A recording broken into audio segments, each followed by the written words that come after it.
How are you, Jerome? I am great, and yes, we are great friends. Thank you. It is reciprocated. Thank you. Thank you. How you been? What's going on with you? I am great, man. No complaints out of me. Just enjoying life, playing some golf, just relaxing. How's that golf game? What do you got? The golf game is okay. I just came back. I was at that Tahoe tournament. How was that? It was good, but I'm just coming off of a back surgery, so I wanted to take it easy. I didn't try to overdo it. I played okay, but it was just the fact that I was out there was the bonus for me. When did you become such an excuse maker, Jerome? When did that happen?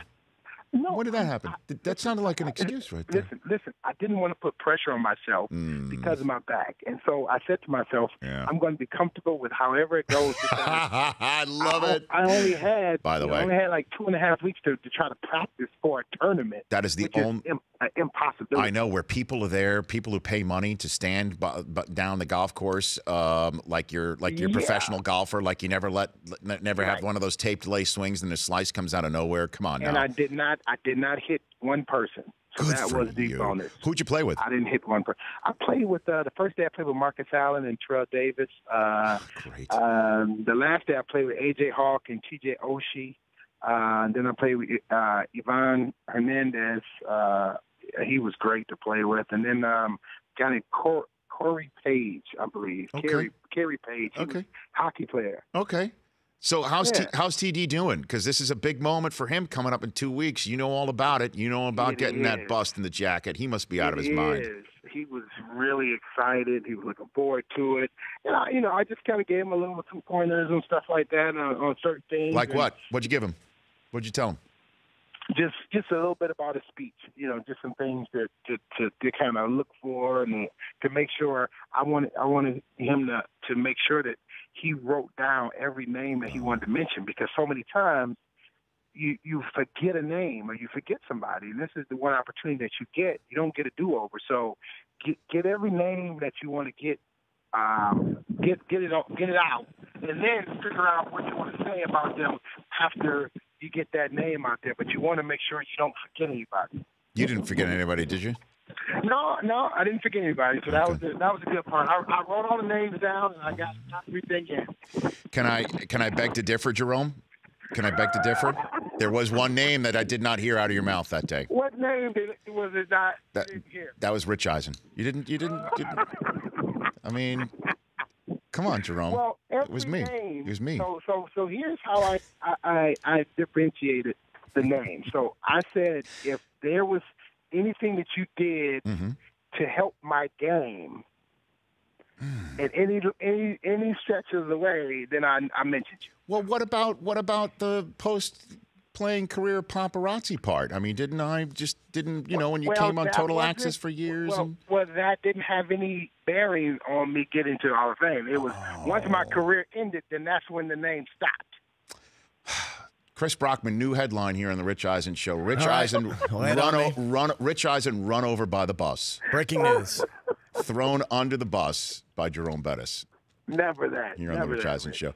So what do you make, JB, of the Le'Veon Bell situation in Pittsburgh, where, he's clearly the best, and the Steelers know he's the best, and he deserved to be paid like the best, but we're in this situation that we're in? What do you think?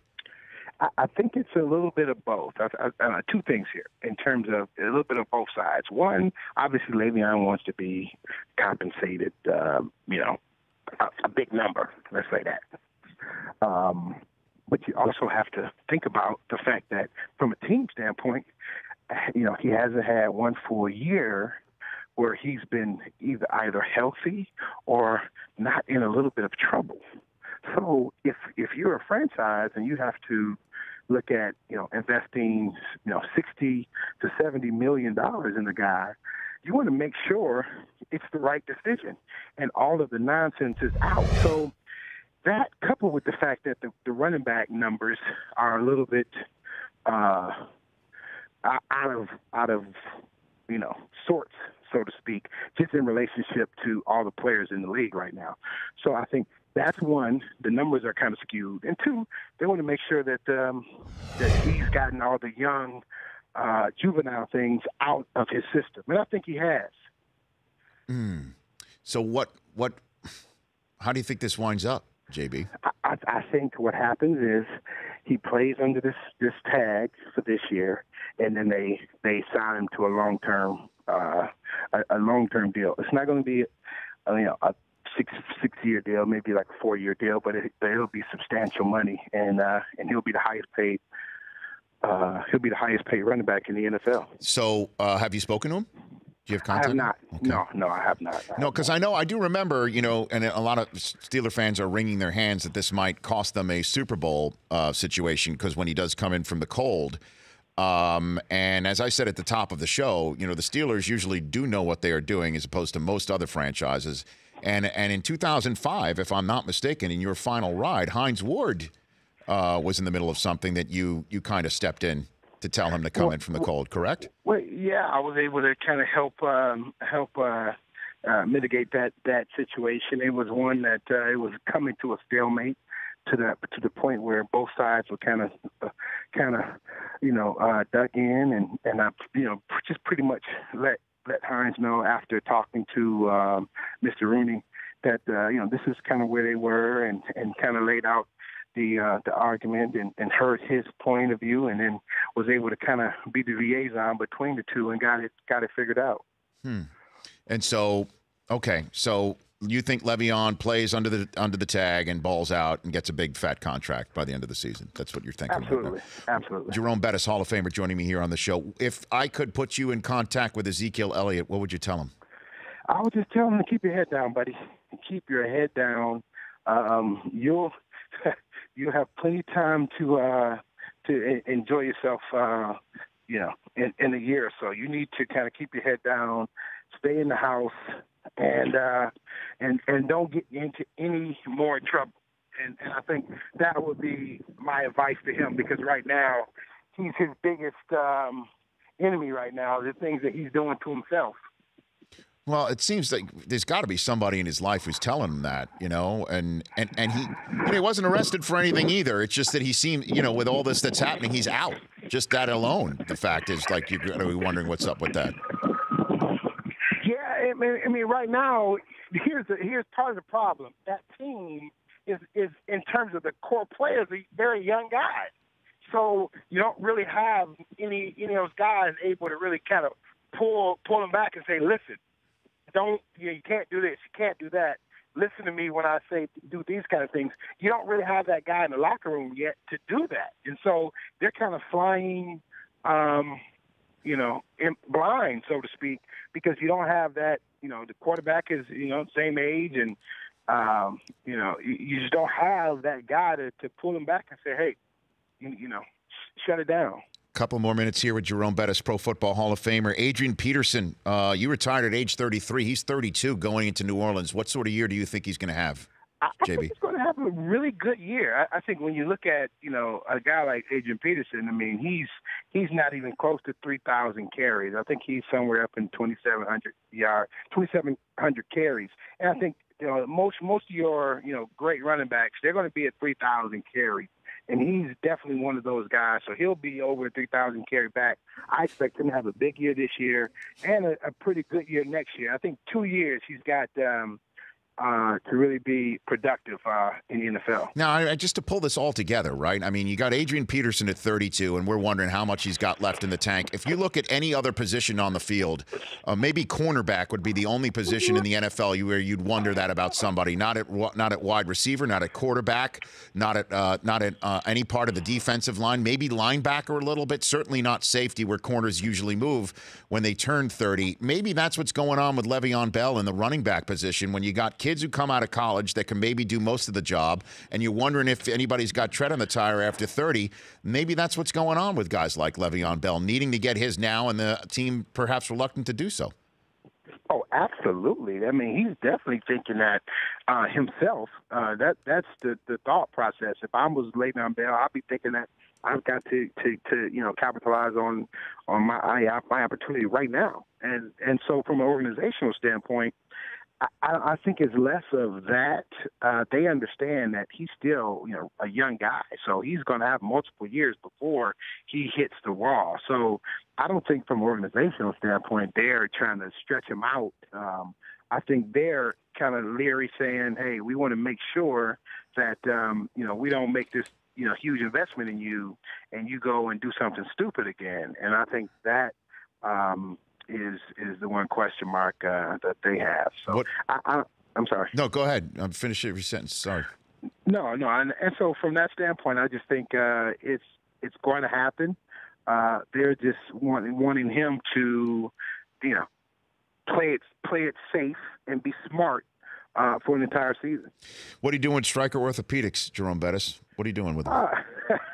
Well, myself and Fred Funk, we partnered with Stryker to really embark on a road trip to a healthier lifestyle, and so we've gone to different cities, and we're just doing different things in different cities to try to promote living a healthier lifestyle. So we went to Dallas, and we got an opportunity to actually, I was swinging the baseball bat. I was hitting some baseballs, and then we actually went line dancing, and that was a very interesting. I'll say that interesting.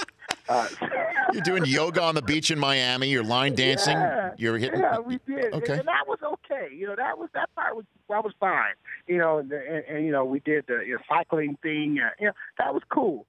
But the line dancing part, that was the one that was a stretch for me. But as it turns out, it was pretty interesting. I enjoyed it. Go to strikerchallenge.com/#road-trip to view the Miami and Dallas episodes with JB and former PGA Tour champions golfer and get around knee patient Fred Funk. Before I let you go, Jerome, because you know I love you and you're a friend of the program, I'm now going to give you the floor. Jerome Bettis, ladies and gentlemen, on the Rich Eisen Show is now going to tell us all the great things about Notre Dame football. Your floor. Go, Jerome. Go. We are expected to have a really good year. I think the quarterback situation is going to be the big question mark. I think we'll have a good team. I don't think this is not necessarily a championship year because you've got to have that quarterback solidified. But I think we'll be a really good team, be very competitive, and I think we'll probably have a better record than the University of Michigan. Oh, yeah. Jerome Bettis. Hold on a second. Jerome Bettis. I will tell you this. I don't know. Just pull out your wallet right now and tell me how much money's in it. Right now. Right now.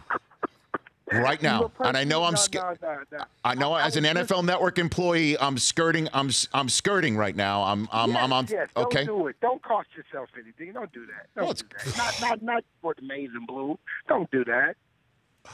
Don't do it. Well, we play each other. We play each other this year, right, Jerome? No, I'm sorry. This was one of the years that you canceled the rivalry, but now you're back in because we're good again, right? The chicken ran. Are we playing this year? No, we're not. We're going to your house next year because you needed to come. We had to start at your house. And Michigan, even though you guys have gotten really bad, man. Even though Harbaugh knew, okay, we're also in Michigan State's house and Ohio State's house that year. Why would we want to schedule Notre Dame to start again in their house? Oh, you know what? We're competitors. We'll do that. That's what happened. Well, I'll tell you what we're going to do. I'm going to table that thought that I had about Michigan, and we're going to reassess for next year, and we're going to do a big blowout for next year. Okay. I'm coming on the show multiple times next year. Please, this year too. We're going to get the party started about this Notre Dame Michigan rivalry that's back on tap. I love it. JB, take care of yourself, bud. Thank you, man. You're the best. That's at Jerome Bettis 36. The Rich Eisen Show. Weekdays at noon Eastern on radio stations across the country and audience. If you like that video, be sure to download our app. And I'll be sure to move Week 6 games to Saturday for that wedding you have to go to.